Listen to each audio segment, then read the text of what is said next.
উনি মেহমান হিসাবে আসছে ভাই, উনি তো মেহমান ভাই, উনি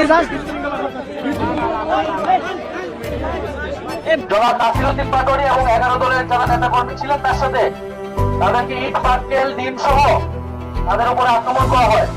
বিএনপি নেতা কর্মীরা, নির্বাচন কমিশন, পুলিশ প্রশাসন নীরব ভূমিকা পালন করছে। একটি দল একটি জোটকে তারা বিশেষ সুবিধা দিচ্ছে। এনসিপির তরুণ প্রার্থীদেরকে টার্গেট করা হচ্ছে, হামলা করা হচ্ছে।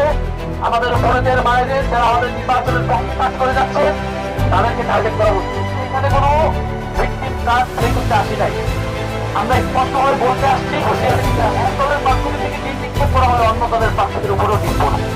আগামী 12ই ফেব্রুয়ারি জাতীয় নির্বাচন, সারা বাংলাদেশে 300 আসনে নির্বাচন হচ্ছে, কিন্তু একটি আসন খুব ইম্পর্টেন্ট এবং সবার দৃষ্টি ওই আসনটির দিকে। সেই আসনটি হচ্ছে ঢাকা 8, যেখানে বিএনপির প্রার্থী হচ্ছেন মির্জা আব্বাস। এই আসনটিতে প্রথম দিকে তফসিল ঘোষণার আগ থেকে এখানে আলো ছড়িয়েছিলেন শহীদ ওসমান হাদি, যার তুলনা শুধু ওসমান হাদি তিনি নিজেই। এটা ভিন্ন আলোচনা। আমি যে বিষয়টির প্রতি আপনাদের দৃষ্টি আকর্ষণ করতে চাই যে মির্জা আব্বাস কেন একটি রাজনৈতিক দল বা একটি গোষ্ঠীর টার্গেটে পরিণত হলো। উত্তরটা যদি এরকম হয় যে তারা সিলেক্টিভ একটা পার্সনকে কেন্দ্র করে এখানে কিছু ঘটনা ঘটিয়ে এটার যে ফ্লেভারটা সারা বাংলাদেশে ছড়িয়ে দেওয়ার যে প্ল্যান, নীল নকশা, এটা যদি বলি এটা কি বেশি বলা হবে? বলছিলাম এই কারণ এখানে এমন একজন প্রার্থীকে তারা মনোনয়ন দিয়েছে যার ক্রেডিবিলিটি প্রশ্নবিদ্ধ। জুলাই যোদ্ধাদের মধ্যে সবচাইতে অ্যাগ্রেসিভ এবং আত্মঘাতী কথাবার্তা অনেক আগের থেকেই সে বলে আসছে। যে জোট থেকে তাকে মনোনয়ন দেওয়া হয়েছে সেই জোটের বিরুদ্ধে, অর্থাৎ আমি নাসির পাটোয়ারির কথা বলছি, সেই নাসির পাটোয়ারি জামাত ইসলাম সম্পর্কে অনেক নেগেটিভ বক্তব্য অনলাইনে ছড়িয়ে ছিটিয়ে আছে। এমন একজন ব্যক্তিকে কেন জামাত ইসলামী এই আসনে মনোনয়ন দিল? এখানে তো তাদের ঢাকা মহানগরীর যিনি নেতা ছিলেন ডক্টর হেলাল আহমেদ এবং পরবর্তী শোনা গিয়েছিল ডাকসু বিপি সাদেক কায়েম। তো এরকম প্রার্থী থাকার পরেও কেন নাসির পাটোয়ারিকে এখানে মনোনীত করা হয়েছে সেটার সর্বশেষ রিহার্সাল গত 2-3 দিন আমরা দেখতে পেয়েছি।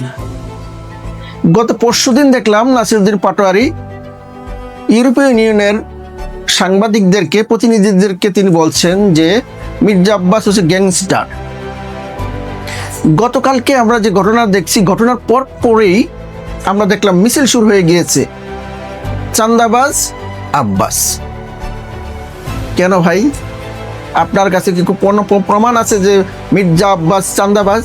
তারা সেটা প্রমাণ করেন, না করে এই যে স্লোগান, এই যে আপনাদের চেষ্টা, সেটার কারণেই তার আগের ঘটনাগুলি কিন্তু গুরুত্বপূর্ণ হয়ে ওঠে না।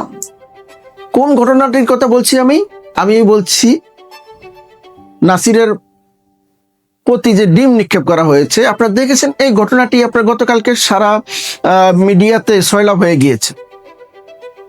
কোনো প্রার্থী এবং কোনো ব্যক্তির উপরে যে কোনো ধরনের আক্রমণ, সেটা যদি ফুল দিয়েও কেউ করে আক্রোশমূলক, সেটার বিপক্ষে আমি। ডিম নিক্ষেপ করার বিপক্ষে আমি। কেন একটা মানুষকে ডিম নিক্ষেপ করতে হয় বা কে করেছে এটা এখনো জানা যায়নি। নাসির পাটোয়ারি তিনি তার আগের দিন গ্যাংস্টার বলেছেন, তার আগে গায়ে পাড়া দিয়ে তিনি একটা কেওয়াস সৃষ্টি করতে চেয়েছেন। এটা আমরা অনেক আগে থেকেই বলে এসেছি, মিডিয়াতে এরকমটি আশঙ্কা করা হচ্ছিল। গতকালকে তিনি হাবিবুল্লাহ বাহার কলেজে এসেছেন, তিনি সেখানে আমন্ত্রিত অতিথি ছিলেন না।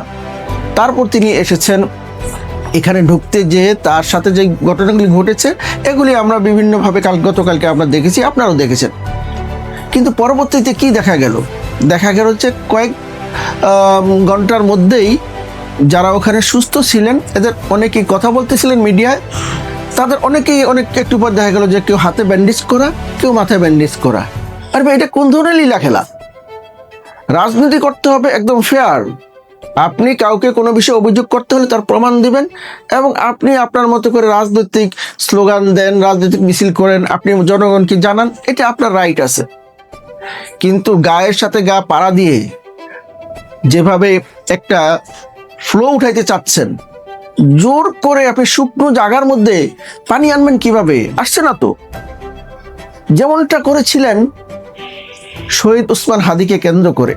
শহীদ ওসমান হাদি আপাতমস্তক ইনসাফের পক্ষে ছিলেন, মন মানসিকতায় শহীদ জিয়া এবং বেগম খালেদা জিয়ার প্রতি অনুরক্ত ছিলেন, শ্রদ্ধাশীল ছিলেন। বিএনপির যে রাজনীতির গ্রোমিংটা বিএনপি থেকে তার হয়েছে, সেটা তার নিজের মুখে বলেছেন। শহীদ ওসমান হাদি কেন তিনি নিহত হয়েছেন, কারা এর সাথে জড়িত, ওদের ভবিষ্যতে সেটা বের হয়ে আসবেই। কিন্তু ঘটনার পরম্পরায় যদি মিলান, এখানে অনেক কিছু শঙ্কিত হওয়ার মতো বিষয় আছে। আমি তো নাসিরউদ্দিন পাটোয়ারির এই যে অগোছালো, এই যে আক্রমণাত্মক যে কর্মকাণ্ড উনি করে যাচ্ছেন, পক্ষান্তরে মির্জা আব্বাসের জায়গাতে যদি অন্য কোনো প্রার্থীও থাকতেন, আমি যদি হাবিবুর রশিদ হাবিবের কথা বলি, প্রার্থীদের দিক থেকে অত্যন্ত সজ্জন, নিরীহ, গোবেচারা টাইপের মানুষ, নিরেট ভদ্র মানুষ, তো তার সমর্থক বা তার হলেও তো মানুষ কতক্ষণ সহ্য করবে? আপনি গায়ে পাড়া দিয়ে দিয়ে আপনি এখানে কেওয়া সৃষ্টি করতে পারেন। রাজনৈতিক এজেন্ডা বাস্তবায়ন করতে গেলে আপনাকে একটা ঘটনা ঘটাতেই হবে। আমি তো বরঞ্চ মির্জা আব্বাস এবং তার যে সমর্থকদের আমি এই যে ধৈর্য ধরার, এই যে শান্তিপূর্ণ অবস্থান করার জন্য, আমি তো সুযোগ থাকলে বলতাম যে তাদেরকে শান্তিতে নোবেল পুরস্কার দেওয়া উচিত। কারণ এত বেশি আক্রমণ, এত বেশি পায়ে পায়ে দিয়ে ঝগড়া করার চেষ্টার পরেও তারা কিন্তু ধৈর্য ধরছেন। গতকালকে নাসির পাটোয়ারির উপরে ডিম নিক্ষেপ করা হয়েছে, যেটা সমর্থন আমি করছি না, বাট কে নিক্ষেপ করেছে সেটা কিন্তু জানা যায়নি। ওখানে পিঠা উৎসব ছিল, পিঠা উৎসবে যারা পিঠার উৎসবের আয়োজন করেছে তারা বলেছেন যে আমরা পিঠা বাড়ি থেকে বানিয়ে নিয়ে এসেছি, এখানে আমাদের পিঠা বানানোর কোনো আয়োজন ছিল না। তাহলে ওই ডিম কে নিয়ে এসেছে? এটা কিন্তু প্রশ্নের সবকে তদন্ত করতে হবে। কেননা তার 2 দিন আগে শাহজাহানপুরের আরেকটি জায়গাতে তিনি যখন কথা বলছিলেন, বিল্ডিংয়ের উপর থেকে কিন্তু সেখানে ডিম নিক্ষেপ করা হয়েছে। অর্থাৎ একটি ঘটনাকে টেনে বড় করে সেটাকে রাজনৈতিক ফ্লেভার দেওয়ার যে চেষ্টা, সেটা কিন্তু মাঠে মারা গিয়েছে অলরেডি। আমরা গতকালকে কি দেখেছি? এর পরবর্তীতে 1 ঘন্টার মধ্যেই নাহিদ ইসলাম, যিনি এনসিপির সভাপতি, তিনি বলছেন তারেক রহমানের সম্মতিতে এবং মির্জা আব্বাসের নির্দেশে নাসির পাটোয়ারির উপর হামলা করা হয়েছে। এই যে অভিযোগ করেছেন, তিনি কি প্রমাণ করতে পারবেন? প্রমাণ করলে সে প্রমাণটা তিনি জাতির সামনে উপস্থাপন করুন। আর না পারলে নাহিদ ইসলামের কি হবে বা তার কি বিচার হওয়া উচিত সেটাও জাতির সামনে তিনিই বলুন না। এই যে মির্জা আব্বাসের বিরুদ্ধে যে স্লোগান, তারপর যে চান্দাবাজ বলে আপনার স্লোগান উঠতেছেন, হামলার অভিযোগ করে যে মিছিল করলেন, এই যে ন্যারেটিভ বানানোর যে প্রকল্প, এই প্রকল্প তো এই জাতি আর খায় না। এতে করে হয় কি, সত্যি সত্যি নির্বাচনকালীন সময়ে যেখানে হামলার ঘটনা ঘটে, সেই সত্য ঘটনাগুলো কিন্তু এই সমস্ত মিথ্যা ন্যারেটিভের কারণে কিন্তু হারিয়ে যায়। এতে কিন্তু প্রকৃত অর্থে যারা ক্ষতিগ্রস্ত, সেটা যে দলেরই হোক না কেন, তারা কিন্তু ন্যায় বিচার পাওয়ার ক্ষেত্রে, তাৎক্ষণিক মানুষের সহানুভূতি পাওয়ার ক্ষেত্রে তারা কিন্তু অবিচারের সম্মুখীন হন। এরকম ফেক হামলা, ফেক মিছিল এবং হামলার কয়েক ঘন্টার মধ্যেই, বিশেষ করে 1 ঘন্টার মধ্যেই ব্যানার বানিয়ে নাসির পাটোয়ারির উপর হামলার সে ব্যানার কোত্থেকে চলে আসলো? তাহলে কি এগুলি খুব ছকে বাঁধা না? এই দেশে কিন্তু বিএনপি বলেন, জামাত বলেন, এনসিপি বলেন, সকল রাজনৈতিক দল আগামী 12 তারিখ পরেও কিন্তু থাকবে। এই নির্বাচনটা কিন্তু শেষ নির্বাচন না। এই নির্বাচনের মাধ্যমেই কিন্তু সকল কিছু শেষ হয়ে যাচ্ছে না, কিন্তু পারস্পরিক যে আক্রমণের যে ধারা, সেটা কিন্তু খুবই নিন্দনীয়। বিশেষ করে জামাত ইসলামের পক্ষ থেকে যে সমস্ত আক্রমণগুলো করা হচ্ছে সে বিষয়ে আজকে একটি স্ট্যাটাস দিয়েছেন প্রখ্যাত অভিনেতা মারজুক রাসেল। তিনি বলেছেন, যদি আওয়ামী লীগ আবার রাজনীতিতে ফিরে আসে তাহলে দেখবেন জামাত ইসলাম আবার বিএনপির লুঙ্গির তলে লুকাবে। তার এই বক্তব্যটা 100% আপনাকে সমর্থন করতে হবে তা না, কিন্তু অতীত অভিজ্ঞতা কি বলে? বিএনপি তাদের প্রতি যে ধরনের সহানুভূতি, বিশেষ করে বেগম খালেদা জিয়া তাদের পক্ষে যেরকম ভোকাল ছিলেন, সেই খালেদা জিয়া, তারেক রহমান, জিয়াউর রহমানকে নিয়ে কথা বলতে তারা কিন্তু ছাড়ছেন না।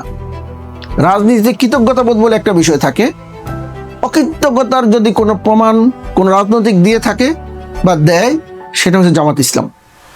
এদের থেকে আমরা কি শিক্ষা নিব?